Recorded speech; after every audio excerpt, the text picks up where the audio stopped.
Kayınvalidem az önce 4,8 milyon euroluk sahil evime el koyduğunu iddia etti. Ben Josephine Drexler'im ve kocamın ailesi beni 15 yıl boyunca altın avcısı olmakla suçladıktan sonra sonunda Sülk'te hayal ettiğim evi satın aldım. Telefon akşam saat 20.00'de, oradaki ilk akşamımda geldi. Eleanor'un sesi kibirle doluydu. Yarın taşınıyoruz. Marcus bunun sorun olmadığını söyledi. Eğer hoşuna gitmiyorsa kendine başka bir yer bulabilirsin. Ellerim titriyordu ama sesimi sağlam tuttum.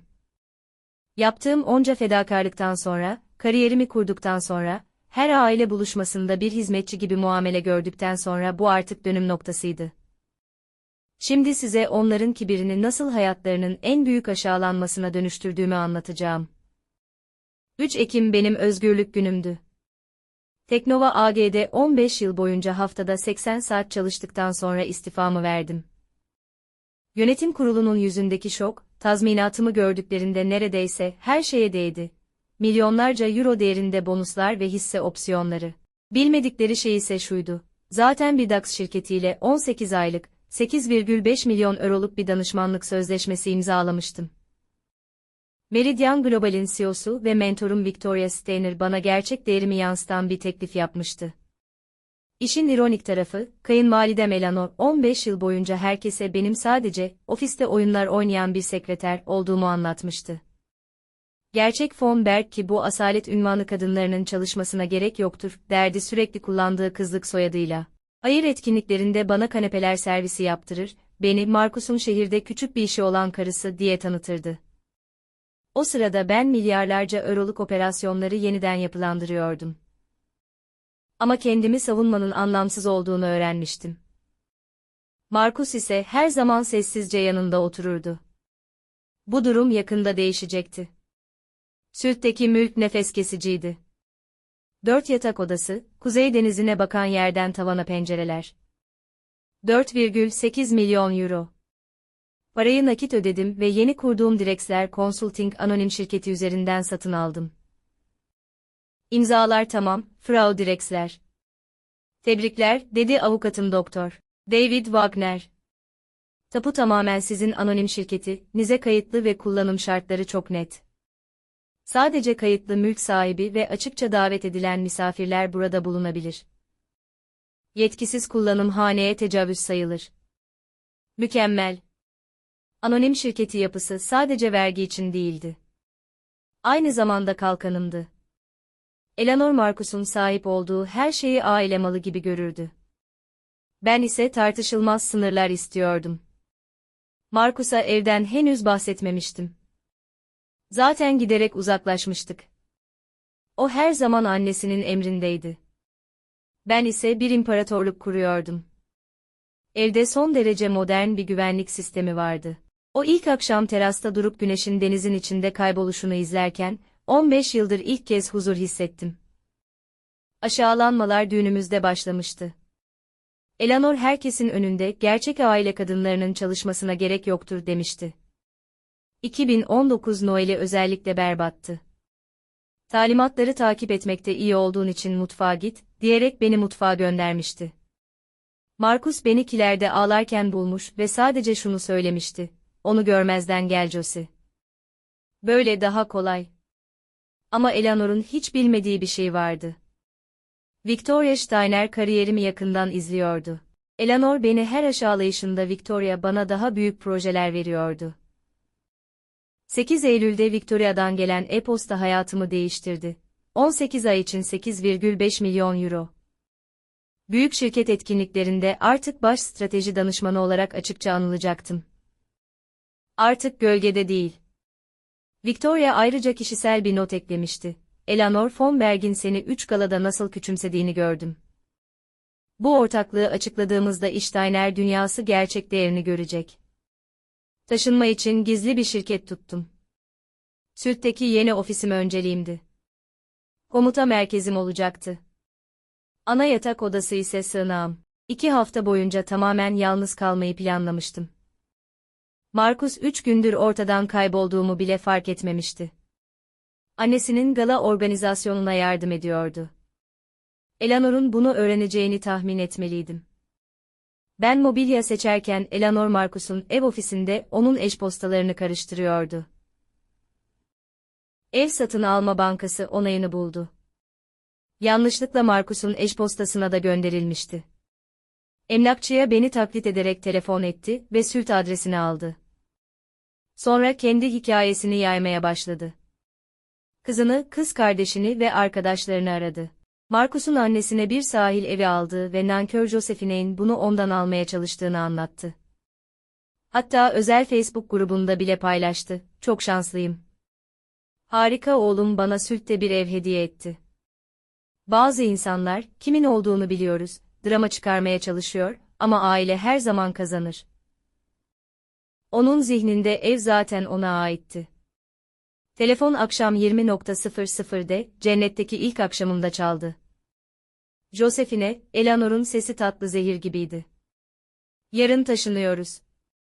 Marcus bunun sorun olmadığını söyledi. Buz gibi oldum.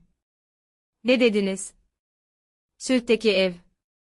Aptal numarası yapma. Marcus'un aldığını biliyorum ve ana suite'i bana verdiğini söyledi. Dekoratörüm sabah 9'da geliyor. Arka planda Marcus'un zayıf sesi duyuluyordu. Anne, ben bunu. Sus Marcus. Ben hallederim. Eleanor'un sesi sertleşti. Eğer hoşuna gitmiyorsa kendine başka bir yer bul. Burası artık von Berg ailesinin mülkü. Ellerim titriyordu ama sesim sakindi. Anladım. O zaman evi düzgün hazırlayın. Öğleden sonra yardım komitesini yeni evimi görmek için davet ettim. Telefonu kapattı. Yılların öfkesi patlamak üzereydi ama sonra başka bir şey devraldı. Soğuk, hesaplı bir berraklık. Avukatım David Wagner'i aradım. David, acil bir durum var. Sabah 6'ya kadar güvenlik görevlileri istiyorum. Gece yarısına kadar terasta oturdum. Telefonum sürekli titreşiyordu. Eleanor'un çevresinden mesajlar geliyordu. Ev konusunda sorun çıkarma. Marcus'tan zayıf bir mesaj bile geldi. Yarın konuşabilir miyiz? Hayır. Artık uzlaşma yoktu. Bankamdan bir bildirim geldi. Olağan dışı işlem uyarısı. Sült mülkünüz kredi teminatı olarak doğrulanmak isteniyor. Eleanor sadece eve taşınmayı planlamıyordu. Evi kredi teminatı olarak göstermeye çalışmıştı. Saat 16. beni aramadan 4 saat önce. Artık bu ailenin paspası olmayacağım, diye fısıldadım dalgalara. Yarın Eleanor itaat bekleyecek. Ama onun daha önce hiç karşılaşmadığı bir şey bulacak, kanun ve gerçeklerle direnç. Sabah 7'de David geldi. Kanun çok açık, Frau Drexler. Bu mülk sizin anonim şirketinize ait. Sadece siz giriş izni verebilirsiniz. Bankadan gelen uyarıyı gösterdim. Yüzü karardı. Eleanor kendisini malik olarak tanıttıysa bu dolandırıcılıktır. Araştırmadan sonra geri döndü. Eleanor dün 500.000 euroluk kredi başvurusu yapmış ve bu adresi teminat göstermiş. Belgelerde mülk sahibi olduğunu beyan etmiş. Bu imkansız. Evet. Ya imzanızı taklit etti ya da sahte beyanda bulundu. Her iki durumda da kredi dolandırıcılığı. Eleanor bana nükleer seçeneği kendi eliyle vermişti. David, dedim, Emlak Birliği'nin galası ne zaman? 20 Ekim. Çünkü her şey orada bitecek. Herkesin önünde. Saat 10'da bankadan telefon geldi. Tam o sırada Eleanor'un Mercedes'i kapımın önüne gelmişti. Frau Drexler, ben dolandırıcılık departmanından Herr Müller. Sült mülkünüzün 500.000 euro kredi teminatı olarak kullanıldığı bir başvuruyu doğrulamamız gerekiyor. Ben hiçbir kredi başvurusu yapmadım, dedim ve monitörde Eleanor'un güvenlik görevlilerimle tartışmasını izledim. İmza analizimiz sahte olabileceğini gösteriyor. Lütfen tüm belgeleri avukatım Doktor David Wagner'e gönderin. Bu başvuruyu yapan kişi şu anda kapımın önünde. Bu durumda BKA'ya bildirim yapmak zorundayız.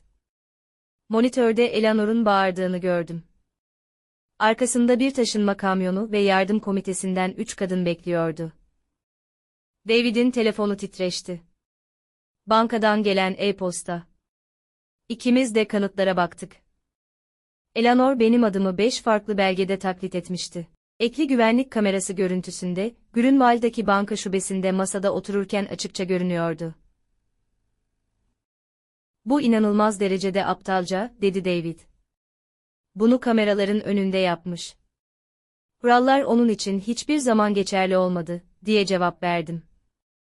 Saat 11'de kapımın önü adeta bir sirke dönmüştü. Eleanor dekoratörü ve komiteden 4 kadınla gelmişti. Hepsi büyük bir ev turu bekliyordu. Ben ev sahibiyim. Oğlum bu evi aldı, diye bağırıyordu.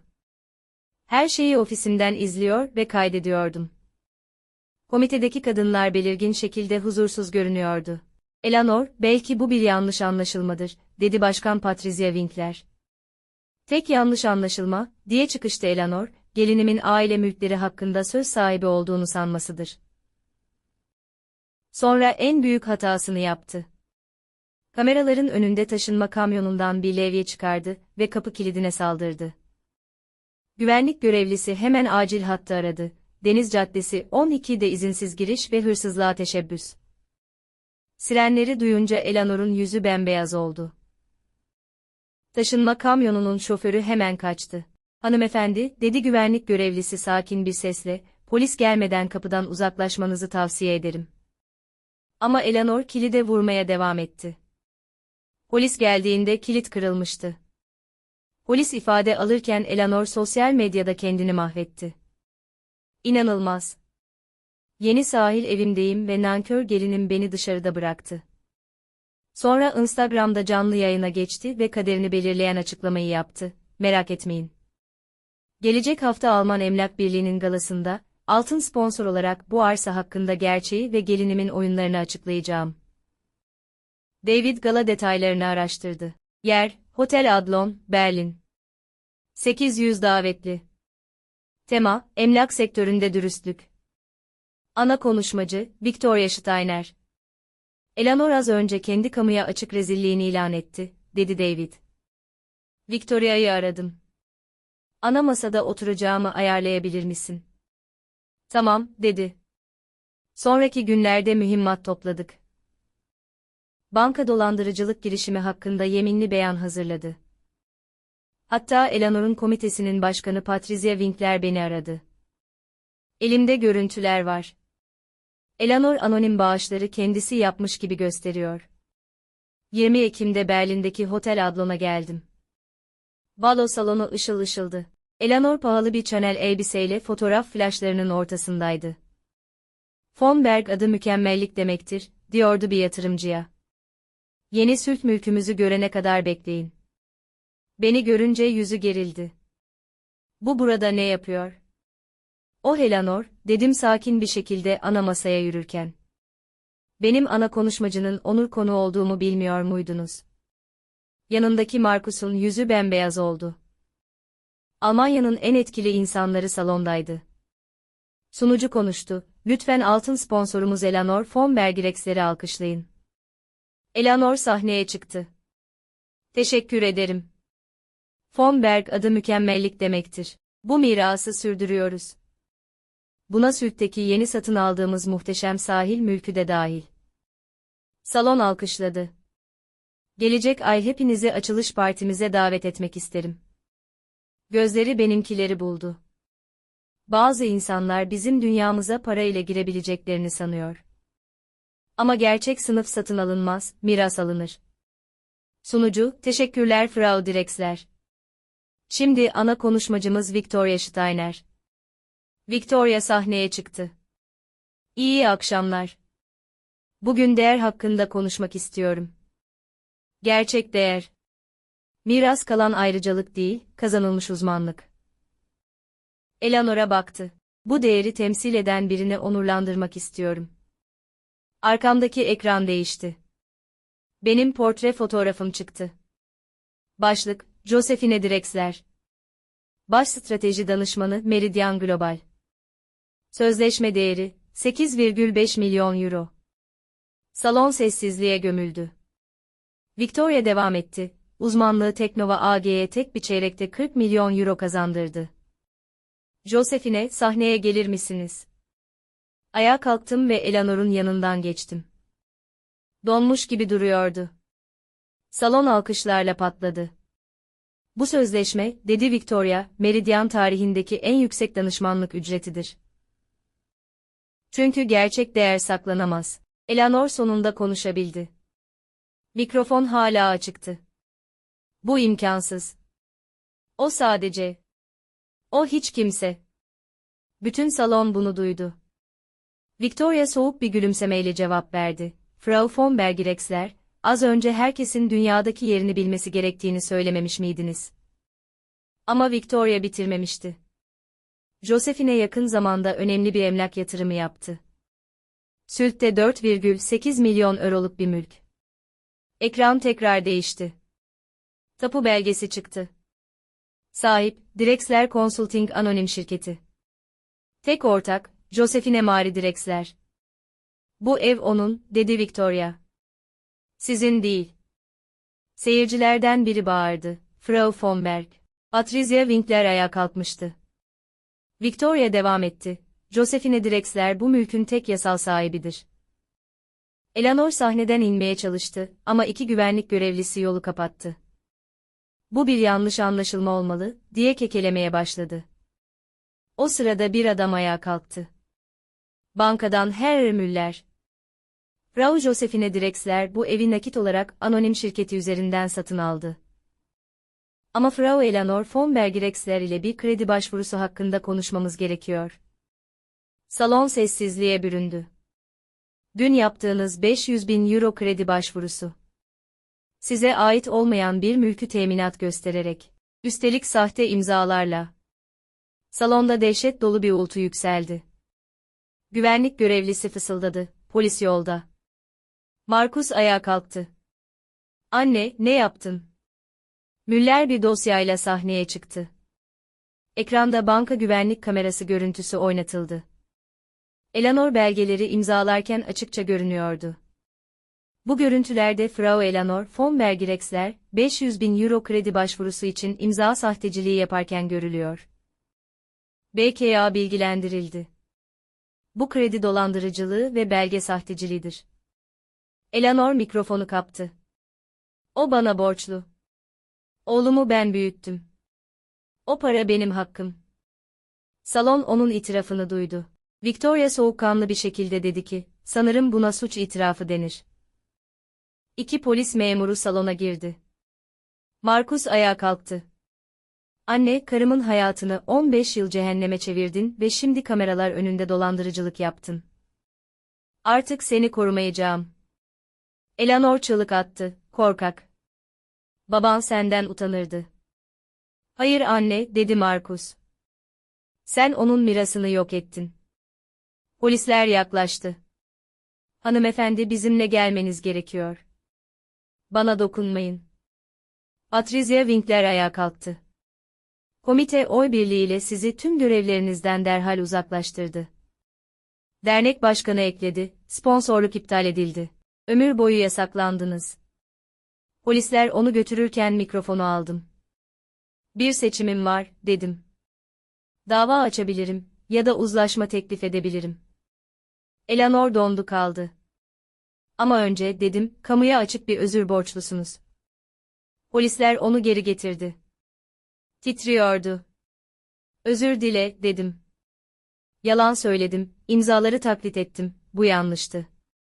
Devam et. Josephine Drexler bu evin gerçek sahibidir ve her şeyini kendi kazandı. Salon alkışla inledi. Ertesi sabah Eleanor'un dünyası çöktü.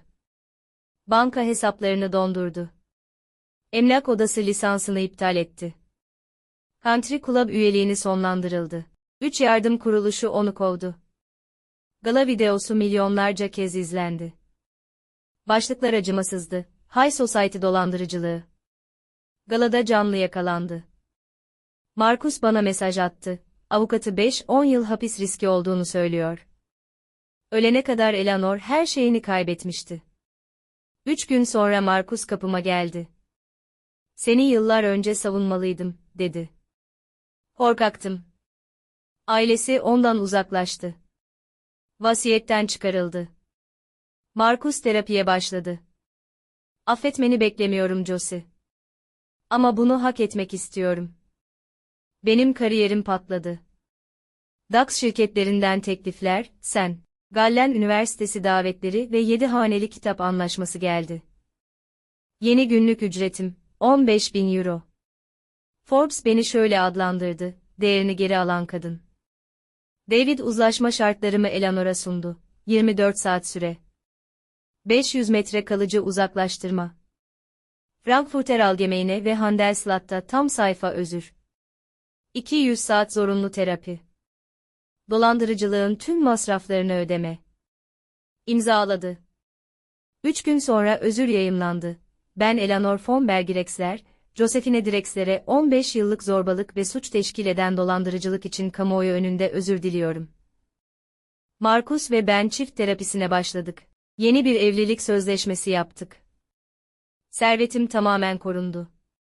Artık sana ihtiyacım yok Marcus, dedim. Kalacaksam bu benim seçimim. Sült'teki evim kalem oldu. Yeni kural, yazılı iznim olmadan kimse giremez. Marcus bile.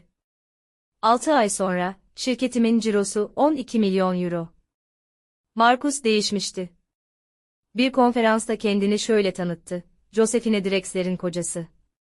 Eleanor terapiyi bitirdi ve bir mektup gönderdi, kıskançtım. Sen her şeyi kazandın. Ben her şeyi miras aldım. Gerçekten üzgünüm. Avukatlarım aracılığıyla cevap verdim, not edildi. Uzaklaştırma devam ediyor. Sonunda Marcus ve ben saygıya dayalı yeni bir denge kurduk. Eleanor'un hiç kimse dediği kadın, çalmaya çalıştığı evden milyonluk bir şirket yönetiyordu. Adalet bazen sadece insanların kendi eylemlerinin sonucudur. Eğer bu hikaye sizi etkilediyse abone olun ve aile içi zorbalara karşı durma hikayeleri için bildirimleri açın. Ve unutmayın, değeriniz başkalarının, özellikle de toksik aile üyelerinin fikriyle belirlenmez. Siz saygıyı hak ediyorsunuz.